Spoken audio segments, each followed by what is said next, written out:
This is chapter 4. It's called Building Bridges. This is from book 2, The Awakening on Main Street. Leo Thompson arrived at the construction site 40 minutes before his crew, the way he had every morning for the past 15 years.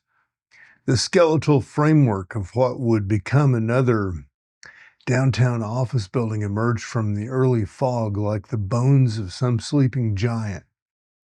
22 stories of steel and glass designed to house dreams that had been packaged and sold as career advancement. His grandfather's old tool belt hung heavy around his waist, each implement positioned exactly where the decades of muscle memory expected to find them. The leather had been oiled and maintained through 3 generations of construction work, carrying with its worn fibers the accumulated wisdom of craftsmen who understood their labor as something approaching sacred service. 3 months had passed since the stranger's departure. 3 months since Leo had returned to what everyone called normal life. But nothing felt normal anymore. Each morning brought the same internal tension between the expanded awareness he had developed and the mechanical demands of industrial construction, between his growing understanding of sacred geometry and the purely functional specifications of engineering blueprints. Leo stood at the chain-link fence, coffee steaming in the pre-dawn air, studying the building's emerging framework with eyes that had been trained to see both structure and possibility. His grandfather had taught him to read the intentions embedded in any construction project, whether it was built to serve human flourishing or merely maximize profit per square foot. This building fell clearly into the second category. The floor plans prioritized efficiency over comfort. Natural light had been sacrificed for rental square footage, and the proportions felt somehow wrong in ways that Leo couldn't have articulated before his awakening, but now he recognized as violations of deeper principles of harmony and balance. "Thompson," Frank's voice cut through the morning air with familiar authority. "You planning to stand there all morning admiring the view, or are you going to earn your paycheck?" Leo approached the trailer where the morning briefing would determine the day's assignments. Around him, his crewmates materialized from their own moments of pre-work contemplation. Rodriguez adjusting his hard hat with care of someone who knew it might save his life. Martinez checking his tool belt with ritual precision. Stevens calculating the hours until quitting time. As Frank began outlining the day's priorities, Leo felt something shift in his perception. Each work assignment carried deeper implications than simple task completion. The foreman wasn't just organizing labor, he was orchestrating a daily ritual where skilled craftsmen surrendered their creative potential in exchange for security. "Thompson, you're with the 7th floor crew today," Frank announced. "We need those support columns plumb and level before the inspectors show up tomorrow. No scripts, no artistic interpretations, just follow the blueprints and do it right." The crew dispersed to their assignments, but Leo caught Rodriguez looking at him with curiosity. "You've been different lately, man," Rodriguez said as they walked toward the construction elevator, "like you're seeing things the rest of us are missing." Leo felt anxiety in his chest. That was exactly what he'd been afraid of, that the transformation had undergone would mark him as different, separate him from the community of workers who had been his second family for more than a decade. "Just trying to pay more attention," Leo said carefully. "You know how it is. You do the same thing day after day. Sometimes you gotta, you just stop seeing what you're actually doing." Well, the 7th floor was a maze of steel columns waiting to be aligned and secured, each one positioned according to blueprints that had been calculated by engineers who would never climb these heights or feel the weight of these beams. But as Leo examined the first column, he saw something that made him pause. The steel beam wasn't just a structural element. It was part of a larger pattern, a geometric relationship that extended beyond the building itself. Following the blueprints exactly it would have created functional structure, but it would miss an opportunity to align the building with deeper principles of balance and harmony.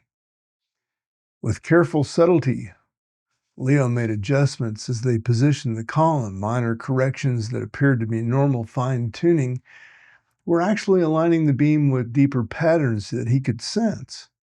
The other crew members worked with their usual competent efficiency, unaware that their colleague was performing a kind of architectural acupuncture. The work proceeded more smoothly than usual. Connections lined up perfectly the first try. Measurements came out exactly right without the constant small adjustments that normally were required. The crew fell into a rhythm that felt more like a dance than labor. Damn, Rodriguez muttered as they completed the fourth column in record time. We're on fire today. What's different? Martinez wiped sweat from his forehead and looked around at the work with satisfaction. Sometimes it all comes together, like the building wants to be built. Leo felt a warm surge of validation. His grandfather had been right. When you align your work with deeper patterns of harmony, everything became easier. The building did want to be built, but it wanted to be built in relationship to forces that most people had forgotten how to perceive. As the morning progressed, Leo found himself implementing his grandfather's wisdom with increasing boldness. When the blueprints called for configurations that would block natural light flow, he found ways to adjust positioning slightly, creating openings that weren't technically required but would make the eventual offices more pleasant to work in. Each adjustment was small, individually insignificant, but collectively they were transforming the building from a mere container for human activity into something approaching an architectural ecosystem, a structure that would actively support the well-being of people who would eventually work within it. Around noon, Frank made his rounds to inspect their progress. Leo watched the foreman examine their work with careful attention of someone whose job depended on catching problems before they became expensive. Frank's expression gradually shifted from suspicious scrutiny to grudging approval to something approaching surprise. I don't know what you boys are doing differently, Frank said, but keep it up. This is some of the cleanest work I've seen in 20 years. Corporate's going to love this when they tour tomorrow. During lunch break, Leo sat in a steel beam 20 stories above the city, looking out over the urban landscape while his crewmates played cards and complained about the heat. From this height, he could see patterns that connected building to building, the way that human structures either supported or disrupted deeper flows of energy. The afternoon brought new challenges. Stevens, the youngest member of the crew, made an observation that sent a chill through Leo's satisfaction. Thompson, I bet you've been doing something different with the positioning. Nothing wrong with it, just not exactly what the blueprints called for. You see something we're missing? Well, the question hung in the air. Leo could feel the other crew members' attention focusing on him, waiting for his response. Well, this was the moment he'd been dreading, the point where his transformed understanding would either find a way to express itself or force him to choose between authenticity and belonging. My grandfather taught me something about building, Leo said finally, his voice carrying the weight of 3 generations of craftsmanship. He said that every structure has a personality, just like people do, and if you pay attention to that personality, you can help it become the best version of itself. Stevens looked intrigued rather than skeptical. What do you mean personality? Have you ever walked into some buildings and immediately felt comfortable, energized, like you belong there? And others make you want to leave as soon as possible. Yeah, definitely. Well, that's the building's personality affecting you. My grandfather taught me that if you build with attention to these qualities, how spaces make people feel, you can create structures that actively support human well-being instead of just providing shelter. Stevens asked, You think you could teach me some of that attention? Leo felt a warm expansion in his chest, the recognition that his awakening wasn't just for his own benefit, but could become a gift he offered to others. Not through preaching or explanation, but through the simple act of modeling a different way of approaching work. Sure, Leo said, but fair warning, once you start seeing buildings as alive, you can't unsee it. Changes everything about how you think about the work. The drive home took Leo through his neighborhoods where his grandfather had once worked, past houses that still bore the subtle signature of conscious craftsmanship. At a red light on Maple Street, he noticed a house the old man had built 40 years ago, a modest two-story colonial that had weathered decades while maintaining an unmistakable quality of wholeness. A woman emerged from the house, carrying a watering can toward the front garden. Leo recognized her as Mrs. Peterson, who had bought the house from his grandfather's original clients 30 years ago. She moved with ease, confidence, easy confidence, someone who felt genuinely at home in her environment. Mrs. Patterson, well, she noticed Leo's truck and waved. "Leo Thompson," she said with genuine pleasure. I was just thinking about your grandfather the other day." The kitchen faucet started making some peculiar noise again, and one that means it needs special attention that only he knew how to give it. Leo found himself accepting the invitation to look at the faucet, following Mrs. Peterson to the house he helped build as a teenager. The interior felt like he was stepping into his grandfather's philosophy made manifest. Rooms that encouraged conversation, natural light that shifted through the day to match human energy patterns. At home, Leo found Maria in the kitchen, preparing dinner with the same unconscious grace that had attracted him to her 15 years ago. "How was your day?" she asked, a question she'd been asking their entire marriage, but which carried new significance now. "Different," Leo replied. "Good different, I think. I'm starting to understand some things my grandfather tried to teach me." Over dinner, Leo found himself describing the day's work with more enthusiasm than he had felt for construction in years. He told Maria about Stephen's curiosity and about the crew's improved efficiency when they worked in harmony with the building's natural patterns. "Sounds like you found a way to bring your awakening into your regular life," Maria observed, "without having to choose between spiritual development and practical work." That evening, Leo sat in his workshop behind the house, surrounded by the tools his grandfather had passed down to him. Chisels that had shaped wood for 3 generations, measuring devices calibrated by decades of use, hard planes that still bore the old man's subtle adjustments. He picked up his grandfather's favorite chisel, feeling the smooth handle worn by countless hours of conscious use. The tool seemed to vibrate with its own subtle energy as if it retained some echo of all the careful attention that had been channeled through it over the years. Leo understood now that this was part of what his grandfather had meant about building with love. The tools themselves became sacred, though through conscious use, carrying forward the intention and skill of master craftsmen who understood their work as service to something larger than themselves. Tomorrow would bring new opportunities to apply these insights, new chances to demonstrate that construction work could be both practical and transformative, both economically viable and spiritually meaningful. The bridge between Leo's work-class identity and his spiritual awakening wasn't something he needed to build. It was something he needed to recognize as having always been there, in the satisfaction of work well done, in the pride of creating something useful. His grandfather had been a mystic and a craftsman, and Leo was learning to be both as well, building structures that would outlast his own lifetime while serving the countless work of consciousness evolution. Tomorrow, Leo would return to construction site and continue the patient work of building bridges, spanning the apparent gap between spiritual understanding and practical work, between individual awakening and the collective service, between the world as it was and the world as it could become. The work continued, one beam at a time, one conscious choice at a time, at the ancient craft of creating spaces where human beings could remember who they really were and what they were capable of becoming together.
experience, understanding more clearly than ever that the ripples of conscious work extended far beyond what could be measured or observed. Every moment of authentic connection, every instance of shared laughter that carried recognition rather than separation, every opportunity to help people relate to their own humanity with more gentleness.